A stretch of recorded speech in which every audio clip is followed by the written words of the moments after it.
Saya pernah terbaca satu penegasan daripada seorang tokoh yang berjaya. Orang bertanya kepada dia, apa rahsia kejayaan? Dia kata, saya tak tahu rahsia kejayaan, tapi saya tahu rahsia kegagalan. Bila ditanya apa dia rahsia kegagalan, cuba menyukakan hati semua orang, kita akan gagal. Jadi apabila kita dalam hidup ini, yang paling penting orang mendefinisikan hidup adalah seni membuat keputusan.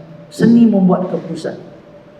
Dalam masa 24 jam, mengikut pakar-pakar psikologi, dalam masa 24 jam seorang manusia membuat 200 keputusan. 200 keputusan. Daripada tadi bangun tidur, kita nak bangun pukul berapa, kita nak pakai baju apa, kita nak datang masjid atau ini keputusan-keputusan dalam hidup kita. 200. Dan mereka menegaskan bahawa orang yang berjaya ialah orang yang dapat membuat keputusan dengan tepat dan cepat.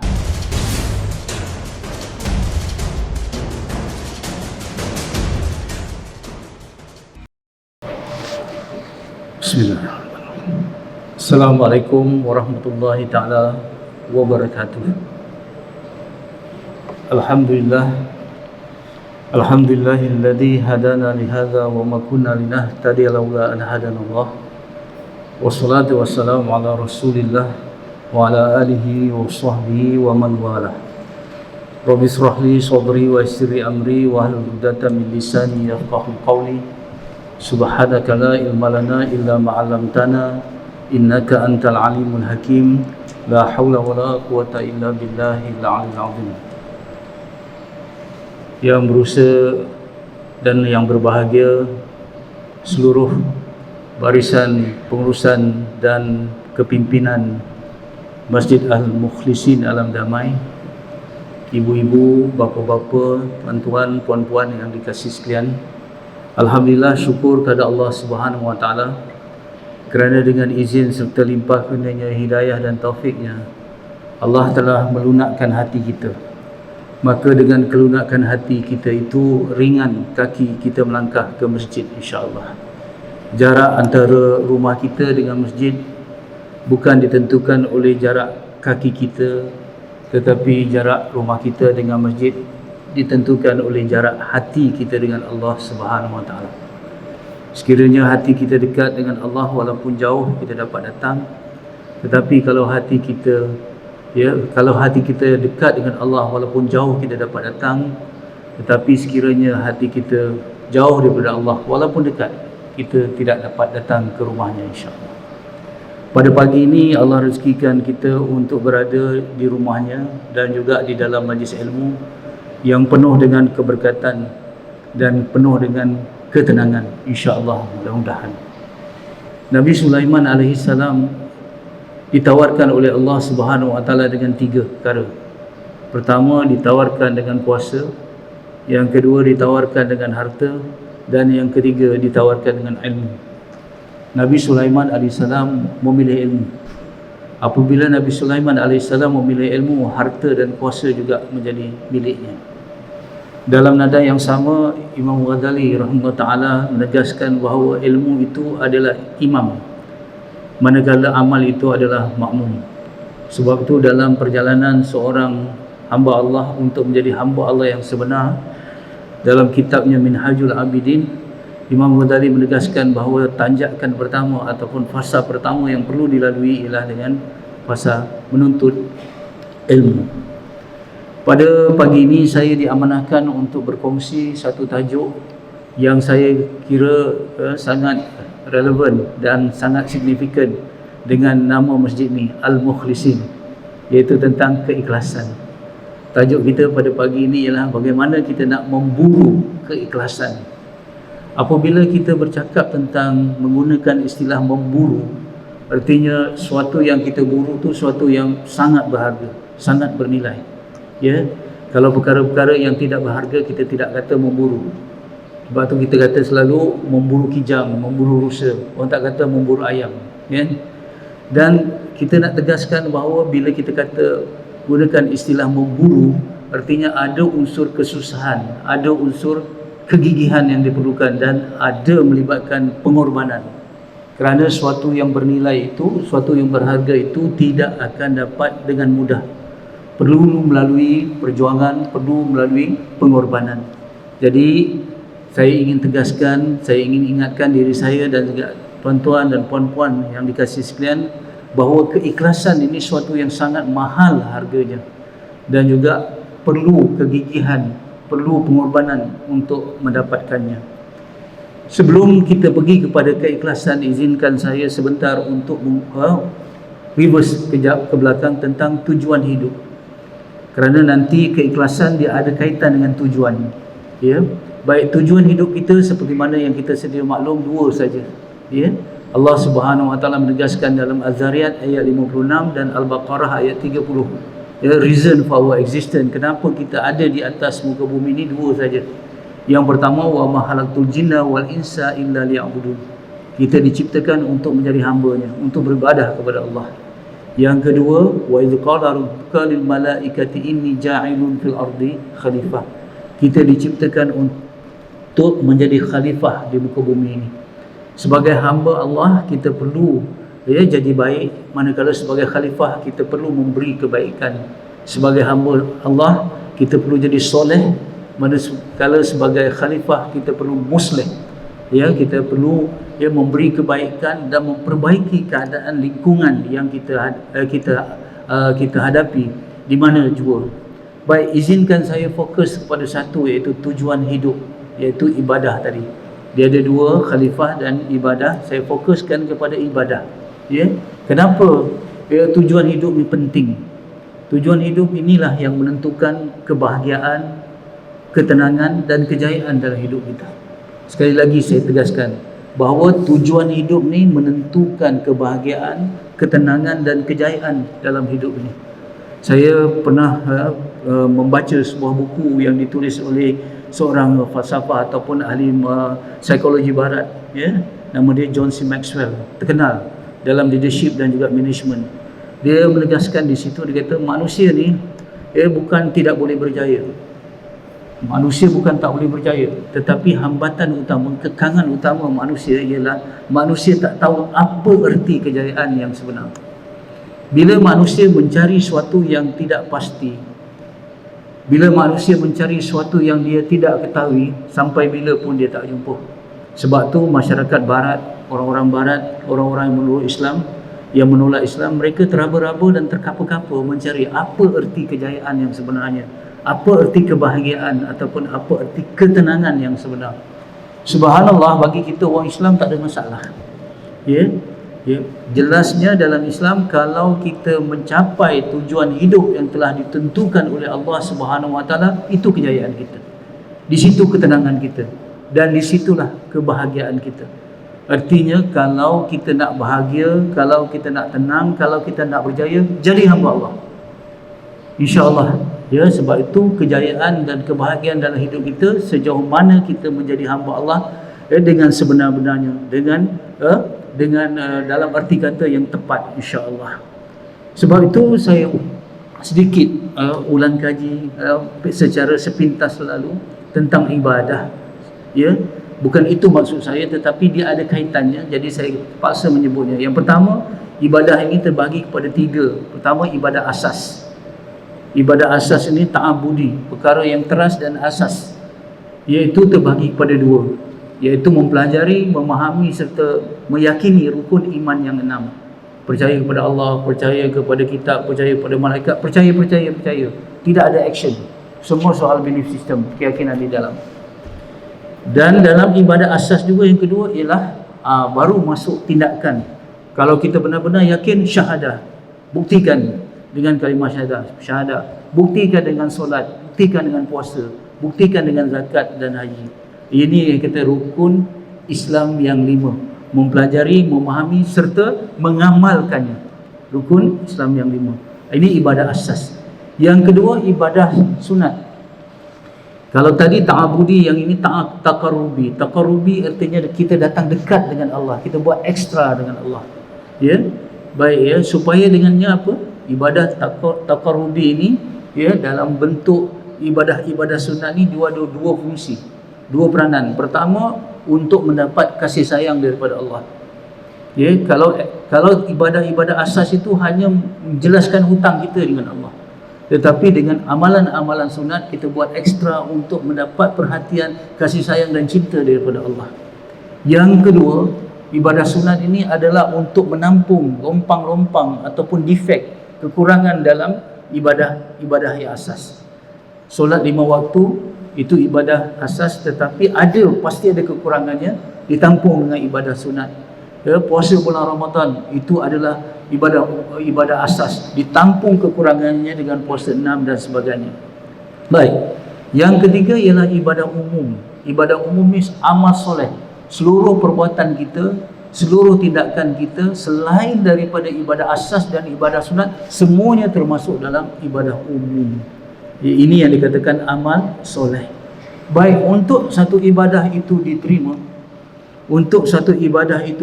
ada 2 syarat yang paling asas. 2 syarat yang paling asas. Ya, saya ingin berkongsi, bukan nak mengajar, tetapi lebih kepada nak mengajak, ya, kita nak mengingatkan, ya, perkara-perkara yang, ya, kita sudah tahu, tetapi kadang-kadang kita alpa dan terlupa. 2 syarat. Syarat yang pertama ialah ikhlas kerana Allah.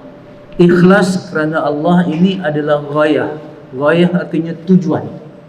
Apa saja yang kita laksanakan, sama ada ibadah asas tadi, ibadah sunat ataupun amal soleh, ya, kerja buat kita, perniagaan kita, kerja kita di swasta ataupun apa saja yang kita buat boleh jadi ibadah. Pertama, tujuannya adalah untuk mendapat keridaan Allah. Itu tujuan, kerana Allah, lillah. Yang kedua, ya, mestilah mengikut ataupun ittiba dengan sunnah Rasulullah sallallahu alaihi wasallam. Jadi boleh saya simpulkan, untuk suatu perkara itu jadi ibadah kena menempuh 2 I. I yang pertama ikhlas kerana Allah, itu tujuan. I yang kedua ialah ittiba ataupun mengikut dengan bersungguh-sungguh jalan yang ditunjukkan oleh Rasulullah sallallahu alaihi wasallam, yang itu jalan. Tujuan dan jalannya. Tujuannya kerana Allah, jalannya mengikut sunnah Rasulullah sallallahu alaihi wasallam. Dan inilah kita rumuskan dalam syahadatain. Syahadatain ni artinya 2 kalimah syahadah. Asyhadu an la ilaha illallah, itu ghayah. Itu tujuan. Tidak ada Tuhan yang kita sembah, kita abdikan diri melainkan Allah, ya. Dan yang kita naik saksi bahawa Nabi Muhammad sallallahu alaihi wasallam itu adalah pesuruh Allah. Ini adalah manhaj ataupun jalan. Jadi kita pada pagi ini hanya fokus satu bab saja, iaitu tentang keikhlasan. Ya, ikhlas itu daripada 2 perkataan. Yang pertama khalas, yang pertama khalis. Khalas tu apa? Tak ada apa-apa, kosong. Ya, orang Kelantan kata tak ada stabuk, tak ada apa-apa lah. Maksudnya ikhlas itu kosong, tidak ada apa-apa melainkan Allah saja dalam hati. Yang kedua khalis. Khalis adalah suci, murni. Ya. Jadi dalam hati orang yang ikhlas tidak ada apa-apa, suci murni, yang ada Allah sahaja. Jadi inilah syarat utama ikhlas. Yang dia kata untuk kita, syarat utama untuk diterima satu ibadah. Tak kiralah ibadah asas ke, ibadah sunat ke, ataupun ibadah umum. Baik, berkaitan dengan ini, saya ingin membawa 3 cerita untuk melihat bagaimana pentingnya keikhlasan ini. Satu ketika seorang sahabat Rasulullah sallallahu alaihi wasallam, bertemu dengan Rasulullah dan bertanya satu soalan. Para sahabat ini mereka tidak sembunyi rasa hati mereka kepada Rasulullah, dan mereka nak bertanya soal hati. Sahabat ini bertanya kepada Rasulullah, "Ya Rasulullah, ketika aku beribadah, ketika aku membuat kebaikan, di samping aku mengharapkan keridaan Allah, tapi pada masa yang sama aku juga mengharap penghargaan daripada manusia." Ini sahabat ni dia bagi tahu kepada Rasulullah, "Ya Rasulullah, aku membuat kebaikan, sedekah ke, dan apa-apa saja kebaikan yang dia buat, di samping dia mengharap keridaan Allah, pada masa yang sama dia juga mengharap penghargaan daripada manusia." Apa status dia? Apa status ibadah itu? Apakah ibadah itu diterima? Rasulullah sallallahu alaihi wasallam terdiam. Sebab ni soalan hati. Rasulullah terdiam, kemudian turunlah ayat surah Al-Kahfi, ayat yang ujung-ujung. Selalu kita baca A'udzubillahi minasyaitonirrajim, faman kana yarju liqa'a rabbih falyamal amalan shalihan wa la yusyrik bi ibadati rabbih ahada. Maksudnya siapa yang mengharapkan pertemuannya dengan Allah, maka hendaklah dia beramal soleh. Tetapi di hujung itu ditegaskan, wala yusyrik bi ibadati rabbih ahada. Jangan ada syirik ataupun persekutuan dalam ibadah itu kepada Allah Subhanahu wa taala. Artinya jawapan kepada pertanyaan sahabat itu, ibadah itu tertolak. Ibadah itu tertolak. Kalau kita ada mengharapkan keredaan Allah, pada masa yang sama nak juga penghargaan daripada manusia, itu syirik. Tetapi bukan syirik dalam akidah, tetapi syirik dalam ibadah. Sama ada riya, iaitu mempamerkan ibadah itu untuk penghargaan orang lain. Yang kedua, sama ada ujub, kita rasa ibadah itu kita bangunkan dengan kekuatan kita, bukan dengan izin Allah. Dan yang ketiga, yang dikatakan sum'ah, suka mendengar puji-pujian daripada orang lain, maka ibadah itu tertolak. Itu satu. Jadi yang kedua, cerita yang kedua, kalau kita tengok di dalam hadis Bukhari, panjang cerita ni, berkaitan dengan seorang wanita Bani Israel, seorang pelacur.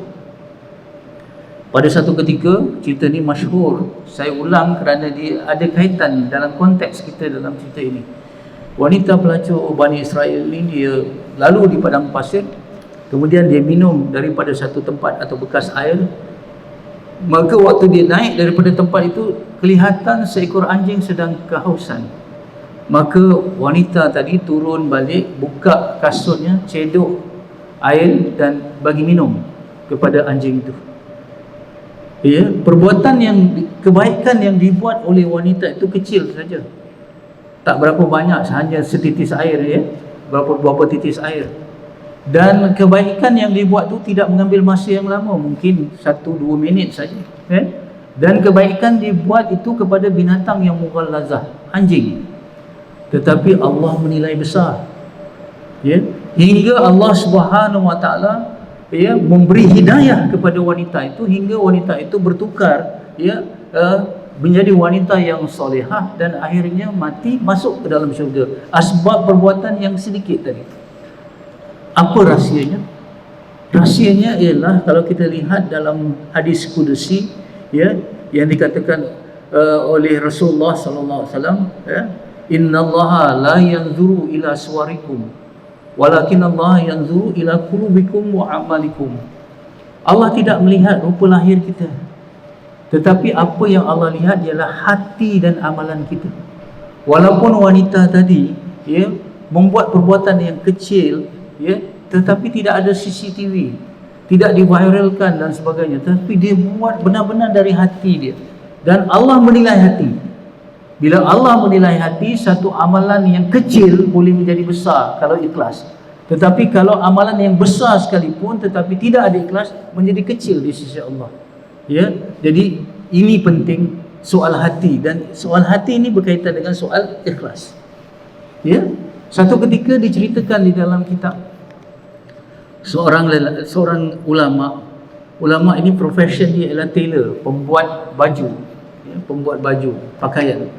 Jadi datang seorang klien, minta dia buatkan baju dia. Setelah diukurnya, dia pilih material baju dan sebagainya, kemudian seminggu ataupun beberapa hari kemudian baju dah siap. Bila baju dah siap, pelanggan datang nak ambil baju, tengok baju dah siap, pergi fitting room, pergi tempat untuk try, untuk cuba. Bila masuk, sesuai betul, ngam-ngam, tangannya, lengannya, bahu. Tetapi bila nak buka semula, bawah ketiak, minta maaf saya sebutkan, bawah ketiak, baju itu ada lubang kecil. Maka dia pergi kepada ulama yang menjadi tailor tu, dia reject. Dia kata tak boleh terima kerana ada lubang kecil. Waktu tu ulama tu menangis. Menangis kenapa? Dia kata betapa manusia sikit cacat pun ditolak, apatah lagi Allah Subhanahu wa taala dalam amalan kita. Bukan baju kita yang koyak, tapi hati kita yang koyak kerana tidak ada keikhlasan. Jadi ini suatu yang sangat sukar. Kerana saya katakan ikhlas adalah syarat untuk diterima ibadah. Dan ibadah adalah syarat untuk kejayaan, kebahagiaan dan ketenangan dalam hidup kita. Artinya kalau tidak ada ikhlas, tertolak ibadah dan tidak akan ada bahagia, tidak ada akan tenang, tidak akan ada kejayaan dalam hidup kita. Sebab misi beribadah gagal. Kenapa? Nilai trustnya itu ikhlas. Sebab itu kalau kita tidak ada keikhlasan, kita tersasar pada tujuan, tidak akan ada bahagia, tidak akan ada ketenangan. Pen ini dibuat untuk menulis. Selagi saya gunakan pen ini untuk menulis, selagi itu pen ini akan dalam keadaan baik. Tapi kalau pen ini saya gunakan untuk hammer, ketuk, cocok ataupun saya nota ke dinding, pen ini akan rosak. Kenapa pen ini akan rosak? Sebab dia digunakan bukan dengan tujuan, dia diciptakan. Begitu juga manusia. Manusia diciptakan untuk jadi hamba Allah. Selagi dia menjadi hamba Allah dalam arti kata yang sebenar, iaitu ikhlas, maka dia akan ada ketenangan, akan ada kebahagiaan dan kejayaan. Tetapi kalau dia tidak ikhlas, artinya ibadah itu sudah tersasar, maka waktu itu seperti mana pen yang digunakan salah guna, maka manusia tidak akan ada ketenangan, tidak akan ada kebahagiaan dalam kehidupan. Jadi ini penting. Subhanallah, kenapa ikhlas ni penting? Tengok dikatakan di dalam mafhum sebuah hadis, ikhlas ni rahsia dalam rahsia Allah. Ikhlas ini rahsia dalam rahsia Allah Subhanahu Wa Taala. Terlalu rahsia. Malaikat-malaikat rakib dan atid, malaikat-malaikat mencatat amalan. Tapi soal hati itu dengan Allah. Sebab itu dalam mafhum sebuah hadis, ada orang yang qari, ada orang yang mujahid yang mempertaruhkan nyawa, ada orang yang dermawan yang mengorbankan harta, catatannya banyak, sudah diiring untuk ke syurga, tetapi Allah kata giring dia ke neraka. Kenapa? Walaupun buku catatan amalnya nampak, tetapi Allah menilai hatinya. Malaikat tidak tahu kerana rahsia dalam rahsia Allah. Subhanallah. Rahsia dalam rahsia Allah. Justru pada pagi ini contoh saya berada di depan ini bercakap tentang ikhlas. Walaupun saya cuba benar-benar ikhlas, tuan-tuan dan puan-puan yang mendengar cuba juga ikhlas ketika mendengar ilmu ini, tetapi hakikatnya saya tak tahu saya ikhlas atau tidak. Tuan-tuan dan puan-puan juga tak tahu ikhlas atau tidak. Yang tahu Allah, kita tak tahu. Justru kalau kita sendiri tak tahu kita ikhlas atau tidak, bagaimana kita tak tebak, bagaimana kita tak teka, bagaimana kita tak tuduh orang lain tak ikhlas. Betul? Ini dalam masyarakat selalu terjadi ni. Kadang-kadang kita komen dalam Facebook, dalam Instagram kita dan sebagainya, ikhlas ke tu dan sebagainya, ini riak apa sebagainya. Subhanallah, ini soal hati. Kadang-kadang kita mudah saja, saya nampak gaya jalan, gaya cakap dia pun tak ikhlas. Subhanallah, kalau kita tak tahu diri kita ikhlas atau tidak, apatah lagi kita nak tahu orang lain. Jadi soal orang buat kebaikan kita raikan, seorang orang buat kebajikan kita raikan. Ikhlas atau tidak, serahkan kepada Allah. Jangan risau dengan riak orang lain, risau dengan riak kita. Jadi selalunya kita selalu orang tu ikhlas atau tidak. Jadi kita perlu risaukan keikhlasan kita. Baik, mafhum hadis tadi kita lanjutkan. Ikhlas itu rahsia dalam rahsia Allah. Allah akan beri kepada orang yang Allah sayang. Rupa-rupanya bila Allah sayang seseorang itu, Allah bagi ikhlas. Kalau Allah Subhanahu Wa Taala bagi kita harta, bagi kita rupa, bagi kita kaya, bagi kita kuasa, belum tentu Allah sayang. Belum tentu. Hari ini kalau kita dapat harta ataupun kita naik pangkat berkaitan dengan kuasa dan sebagainya, ini tanda Allah sayang, belum tentu. Kerana orang yang Allah benci pun Allah bagi kuasa juga. Qarun dan Fir'aun dan juga Namrud diberi kuasa oleh Allah, tapi itu laknatullah, Allah benci dia. Kalau kita kata kita dapat harta, rumah kita yang agam, kereta kita yang baik dan sebagainya, ini tanda Allah sayang, belum tentu. Qarun juga Allah bagi harta. Kalau wajah kita cantik, sekarang orang subhanallah tergila-gila nak cantik, nak putih dan sebagainya rupa tu, sebab tu produk-produk tentang kecantikan laku betul. Orang merasakan orang yang bahagia hidup di dunia ni orang yang cantik, tetapi tidak. Orang yang bahagia, tenang, adalah orang yang baik. berusaha untuk jadi orang yang baik tu lebih utama nak jadi orang yang cantik. Tetapi tidak. Tetapi orang yang cantik, kita tengok di dalam Al-Quran siapa dia? Ya, Abu Jahal dan juga isterinya Ummu Jamil. Ummu Jamil adalah ratu cantik. Abu Jahal juga seorang yang segak. Ya, di dalam riwayat mengatakan. Tetapi di mana Qarun, di mana Namrud, di mana Firaun dengan kecantikan, dengan kuasa, di mana Ummu Jamil dengan wajahnya yang rupawan, semuanya ke neraka. Jadi sebab itu kalau Allah bagi harta, Allah bagi kuasa, belum tentu. Ya. Tetapi tidaklah pula Islam ni anti ataupun tak menolak kita ada harta, kita ada kuasa, dengan syarat ya suatu yang lebih penting dijadikan ibadah, dan intipati ibadah tu ialah ikhlas. Tidak salah kaya kalau ikhlas. Nanti kita jadi Abdul Rahman bin Auf, jadi Uthman bin Affan. Ya, tidak salah kita cantik. Ya, kalau ikhlas kita akan menjadi Nabi Yusuf. Ya, dan tidak salah kalau kita ada kuasa. Nabi-nabi juga, ya, seperti mana Nabi Sulaiman, seperti mana Nabi Daud, seperti mana Nabi Muhammad, seorang penguasa, seorang pemerintah. Tidak ada masalah. Tetapi yang penting ialah ikhlas. Baik, saudara-saudari yang dikasihi sekalian, kenapa ikhlas ni penting? Ada 3. Kenapa ikhlas ni penting?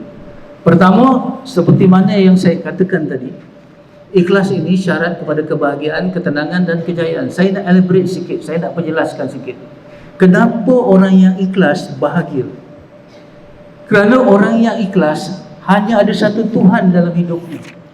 Dia tak banyak Tuhan-Tuhan, quote and unquote, dalam hidupnya. Saya teringat apa yang dikatakan oleh Dr. Yusuf Qaradawi.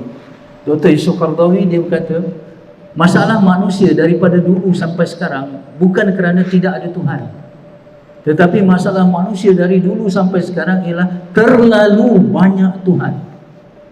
Sebab tu perjuangan para rasul, kalau kita lihat, bukan menghapuskan atheism, bukan menghapuskan soal tak percaya pada Tuhan, bukan. Perjuangan para rasul ialah menghapuskan syirik.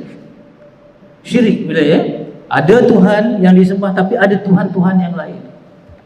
Bila kita banyak Tuhan-Tuhan yang lain, sama, kalau dalam akidah tertolak, kalau dalam ibadah kita akan jadi susah dalam hidup ini. Sebab tu dikatakan ikhlas itu bebas. Ikhlas itu bebas. Tetapi kalau orang tidak ikhlas, dia sentiasa nak mengharap penghargaan daripada manusia, nak please, nak sukakan hati orang ni, nak sukakan hati orang ni, akhirnya kita akan ada masalah. Saya pernah terbaca satu penegasan daripada seorang tokoh yang berjaya. Orang bertanya kepada dia, apa rahsia kejayaan? Dia kata, saya tak tahu rahsia kejayaan, tapi saya tahu rahsia kegagalan. Bila ditanya apa dia rahsia kegagalan, cuba menyukakan hati semua orang, kita akan gagal. Jadi apabila kita dalam hidup ini, yang paling penting orang mendefinisikan hidup adalah seni membuat keputusan. Seni membuat keputusan. Dalam masa 24 jam, mengikut pakar-pakar psikologi, dalam masa 24 jam, seorang manusia membuat 200 keputusan. 200 keputusan. Daripada tadi, bangun tidur, kita nak bangun pukul berapa, kita nak pakai baju apa, kita nak datang masjid atau ini keputusan-keputusan dalam hidup kita. 200.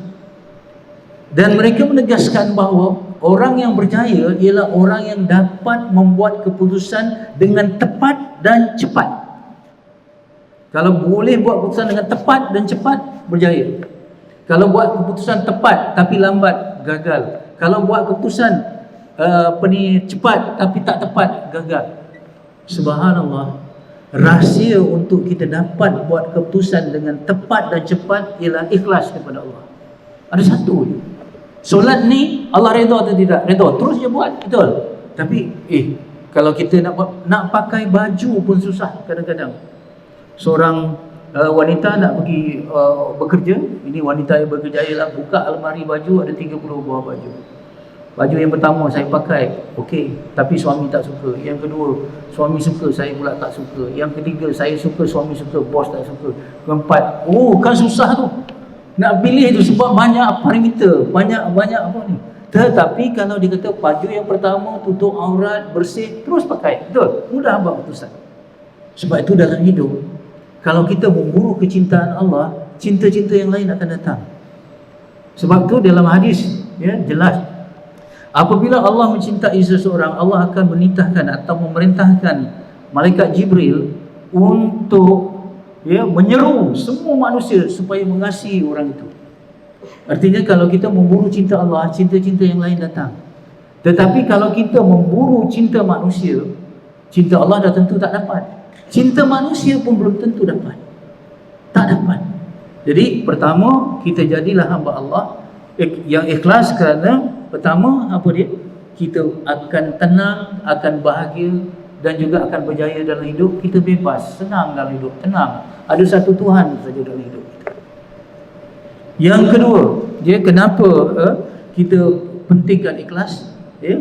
Kerana yang kedua, ikhlas adalah perisai kepada tipu daya syaitan. Perisai kepada tipu daya syaitan. Syaitan boleh tipu orang yang banyak amal. Syaitan boleh tipu orang yang banyak ilmu, seperti mana Bal'am bin Ba'ura tertipu. Ya? Seperti wali-wali Allah yang ada juga yang tertipu. Kalau kita hanya banyak Syekh Barsisa tertipu. Itu wali Allah tingkat tinggi itu, Syekh Barsisa. Bal'am bin Ba'ura ini orang alim dalam kisah Nabi Musa AS. Kenapa tertipu? Ya? Dia banyak amal, dia banyak ilmu, tetapi tidak ada jaminan orang yang ada ilmu, orang yang banyak amal tidak tertipu oleh syaitan. Yang ada jaminan di dalam Al-Quran, illa mukhwasun, kecuali orang yang ikhlas. Itu saja yang tak boleh ditipu oleh syaitan. Macam mana kita nak lawan syaitan? Syaitan, ya, walaupun dia musuh yang nyata, innahu lakum aduwwum mubin, musuh yang nyata, tetapi tipu daya dia sangat licik dan dia mempunyai pengalaman yang luas. Bayangkan, ya, iblis yang menyebabkan nenda kita Siti Hawa AS dan datuk kita Nabi Adam AS terkeluar daripada syurga dengan tipu daya mereka, sampai sekarang dia masih hidup lagi. Bayangkan pengalaman dia. Syaitan nampak kita, kita tak nampak syaitan. Kalau bertembung dua peninju, satu ditutup mata, satu dibuka mata, tentu yang buka mata akan mengalahkan peninju yang tutup mata, betul? Jadi kita tidak akan mampu melawan syaitan. Sebab itu di dalam Al-Quran, kaedah melawan syaitan ialah fasta'iz billah. Fasta'iz billah artinya berlindung dengan Allah. Jangan lawan dia, tetapi berlindung dengan Allah. Itu caranya. Seperti mana kita dikejar oleh anjing yang ganas, kata Rottweiler ke Bulldog ke, tak mampu kita nak lawan anjing ni, tapi dekat ataupun panggil tuan punya anjing, ya. Jadi anjing ni panggil. Saya teringat apa yang dikatakan oleh Syekh Fahmi Zamzam ketika mengikuti kuliah dalam kitab Hidayatus Salikin. Dia kata, apa hikmah, kenapa Allah cipta syaitan? Kenapa Allah cipta syaitan? Dia tanya, kita pun terdiam. Dia jawab, Allah cipta syaitan supaya manusia ni semakin kuat bergantung kepada Allah. Betul? Ya? Allah cipta syaitan supaya kita makin kuat bergantung kepada Allah. Subhanallah, bila ada ancaman, bila ada cabaran, kita makin kuat untuk bergantung, untuk cari pertolongan pada siapa? Allah Subhanahu Wa Taala. Sebab itu kita lemah, bergantung kepada Allah, kita akan gagah kerana Allah Maha Gagah. Betul? Jadi di situ selalu diungkapkan, when God is your friend, who is your enemy? When God is your friend, who is your enemy? Betul kan? Jadi kita takkan mampu lawan syaitan. Kalau kita nak bersandarkan kepada kekuatan kita, bahkan lindung dengan Allah. Satu lagi, syaitan ni macam anjing. Dia tertarik kepada tulang. Kalau kita bawa tulang, ya, sentiasalah anjing ni akan kejar kita, campakkan tulang itu. Jadi anjing takkan datang lagi sebab tak ada daya tarikan yang ada pada kita untuk dia datang. Apa tulang yang disukai oleh syaitan di dalam diri kita, pada diri kita? Sifat mazmumah. Itu je. Sifat mazmumah itu tulang-tulang yang menarik syaitan datang ke. Pintu yang menyebabkan syaitan boleh masuk. Pintu marah. Ya, kita marah, syaitan datang menguasai. Pintu hasad, tak boleh tengok nikmat orang lain, nak cuba hilangkan nikmat orang lain dengan lisan dan juga tindakan. Betul? Ya? Hasad, dengki, pemarah, bakhil, itu pintu syaitan. Ya? Sangka buruk, itu pintu syaitan. Jadi kalau kita lawan mazmumah, yang mazmumah itu datang daripada hawa nafsu, sebab itu syaitan tidak akan dapat mengalahkan kita kalau pintu mazmumah sudah ditutup kerana kita melawan hawa nafsu. Inilah penjelasan ulama kenapa yang dikatakan, ada ulama kata yang dimaksudkan syaitan itu dirantai pada bulan puasa ialah kerana apa? Sedikitnya makan menyebabkan aliran darah ataupun dalam diri menjadi sempit, yang mana syaitan tidak boleh masuk kerana masuknya syaitan ke dalam diri kita melalui aliran darah yang pergi kepada sifat-sifat mazmumah kita yang buka. Jadi ikhlas, insya-Allah kita dapat mengatasi tipu daya syaitan. Yang ketiga, ikhlas adalah ibu kepada sifat-sifat mahmudah. Ibu kepada sifat-sifat mahmudah. Maksudnya kalau ada ikhlas, insya-Allah sifat-sifat mahmudah yang lain datang. Sifat pemurah datang, sifat pemaaf datang, sifat qanaah datang, yang lain-lain. Ini kalau dalam bahasa orang putih dikata core values. Core values ni nilai trust. Nilai trust contohnya dalam pentadbiran dengan kepimpinan ialah integriti. Kalau ada integriti, dia ada kerja, komitmen akan datang, yang lain-lain akan datang. Jadi di dalam Islam, nilai trust ialah ikhlas. Bagaimana ikhlas menjana sifat pemurah? Contoh, daripada ikhlas boleh timbul orang yang ikhlas merasai harta ni bukan anugerah, tetapi harta adalah amanah. Dia bukan milik harta ni, dia hanya peminjam saja. Boleh faham Jadi apabila dia tahu hakikat ni dengan keikhlasan dia kepada Allah, dia tahu harta ini bukan anugerah tetapi hanya amanah untuk disalurkan kepada yang lain, dia boleh jadi pemurah. Ikhlas menyebabkan kita jadi pemaaf. Orang yang ikhlas, dia akan menumbuhkan sifat mahmudah itu jadi pemaaf. Kenapa? Bila orang mengharapkan keampunan daripada Allah, dia mudah memaafkan manusia. Sekali lagi saya tegaskan dengar betul-betul kita akan mudah memaafkan kesalahan orang kalau kita mengharapkan keampunan daripada Allah Subhanahu Wa Taala. Kita lihat dalam peristiwa hadisul ifki, yang mana Siti Aisyah Ummul Mukminin difitnah melakukan perkara yang tak baik dengan seorang sahabat. Fitnah itu diviralkan waktu itu, dan termasuk yang memanjangkan fitnah itu ialah kalangan sahabat sendiri. Dan oleh kerana Siti Aisyah ini, ayahnya ialah Sayyidina Abu Bakar As-Siddiq. Sayyidina Abu Bakar ni orang kaya dan pemurah. Dia menyara keluarga-keluarganya yang miskin. Termasuk dengan seorang yang dibiayai oleh Sayyidina Abu Bakar ialah Miftah, seorang yang rapat. Tapi saudara ini, walaupun dia dibiayai hidupnya, disara hidupnya oleh Sayyidina Abu Bakar, dia juga terlibat dalam menyebarkan fitnah lama, sehingga Allah datangkan jawapan dengan firman-Nya dan membersihkan Siti Aisyah. Bila bersih je confirm, Allah Subhanahu Wa Taala kata Siti Aisyah tidak terlibat. Apa yang dibuat oleh Sayyidina Abu Bakar, aku tidak akan menyara lagi hidup Mistah ni yang telah terlibat dalam peristiwa hadisul ifki ataupun menyebarkan fitnah. Sayyidina Abu Bakar bawa itu marah. Kalau dulu sebelum itu dia tak tahu betul atau tidak, tapi bila Allah dah confirm Siti Aisyah bersih, tidak terlibat dah, dia kata tak bagi makan lagi, tak nak bagi lagi syahid. Datang teguran Allah kepada Sayyidina Abu Bakar, apakah kamu tidak mahu keampunan Allah dengan memaafkan kesalahan manusia?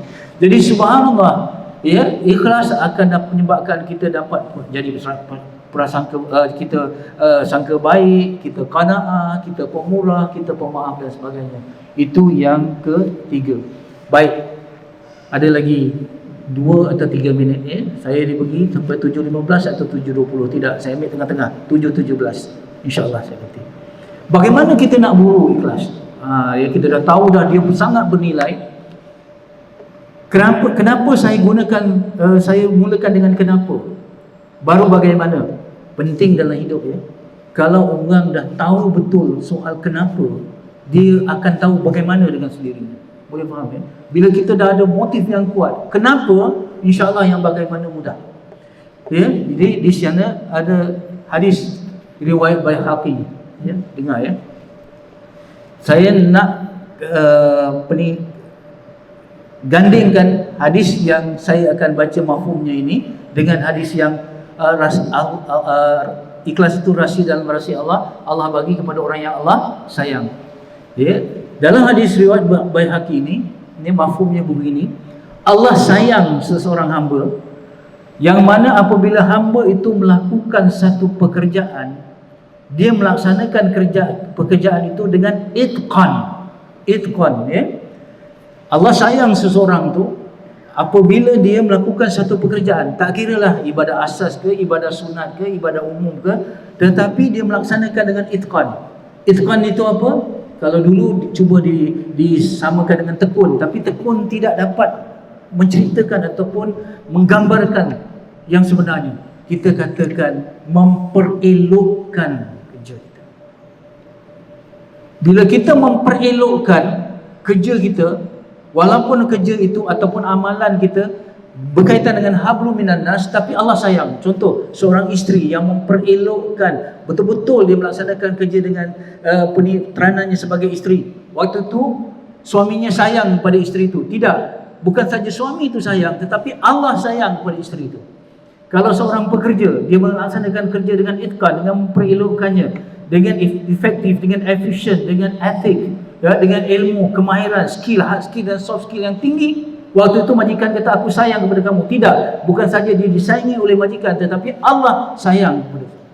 Jadi itqan ini productivity dan quality dalam suatu pekerjaan bukan berkaitan dengan nilai komersial, tetapi nilai agama saja. Jadi mulai sekarang marilah kita berfikir secara terbalik. Betulkan mindset kita tentang ikhlas. Jangan tunggu ikhlas baru nak kerja baik. Jangan nak tunggu ikhlas baru sembahyang kita baik. Jangan tunggu ikhlas supaya puasa kita puasa orang soleh. Jangan begitu. Tetapi bersembahyanglah sungguh-sungguh, buat dengan yang baik. Mudah-mudahan Allah berikan ikhlas. Ya, puasa tahun ini niatkan betul, bukan nak puasa dapat minal ju' wal atasnya, dapat lapar dahaga je, tapi puasa kali ini nak betul-betul nak tahan panca indera kita, pandangan kita, pendengaran kita, jadi orang puasa orang soleh sekurang-kurangnya. Betul, yang kita melaksanakan puasa ini ikhlas atau tidak itu urusan Allah, tetapi urusan kita buat yang terbaik. Mari, sehingga dikatakan Siti Aisyah ketika dia nak keluarkan dinar ataupun dirham untuk diberikan derma, dia akan menyapu dinar dan dirham itu dengan minyak wangi. Siti Aisyah, dia nak bagi dirham dalam sedekah, sapu dengan minyak wangi. Orang kata, kenapa disapu dengan minyak wangi? Aku memberinya kepada Allah, bukan kepada manusia saja. Boleh faham? Artinya terbaik. Macam kita sekarang kenal lah, kalau buka wallet yang kita nak bagi dekat dekat masjid atau sebagainya, kita tengok duit yang tak kumut-kumut, duit yang betul-betul je lah bagi. Yang itu yang terbaik. Betul kan? Apa saja kita nak bagi gitu. Ini tak, duit ni nak rosak, yang inilah kita bagi masjid. Betul kan? Jadi ini mindset kita fikir. Jadi ubah ya. Jangan tunggu khusyuk untuk solat, tapi solatlah betul-betul supaya sampai khusyuk. Jangan tunggu jadi baik untuk lakukan kebaikan, tapi lakukanlah kebaikan untuk jadi baik. Jangan tunggu jadi solehah untuk tutup aurat, untuk kawal pandangan, untuk kawal hati. Jangan tunggu solehah untuk tutup aurat, tapi tutuplah aurat untuk menjadi solehah. Berfikir secara terbalik. Sekian wabihi wallahu alam. Sekiranya ada kebaikan itu datang daripada Allah, terimalah. Pasti ada kekurangan dan kelemahan. Saya mohon ampun dan maaf ya. Mudah-mudahan kita diberkati pada bulan Syaban ini, dan insya-Allah kita diberi rezeki ya untuk benar-benar bertemu dengan Ramadan. Dan anggaplah Ramadan yang kita akan bertemu nanti adalah Ramadan yang terakhir ya. Mudah-mudahan kita akan buat yang terbaik. Sekian wabillahi wallahu alam. Assalamualaikum warahmatullahi taala wabarakatuh.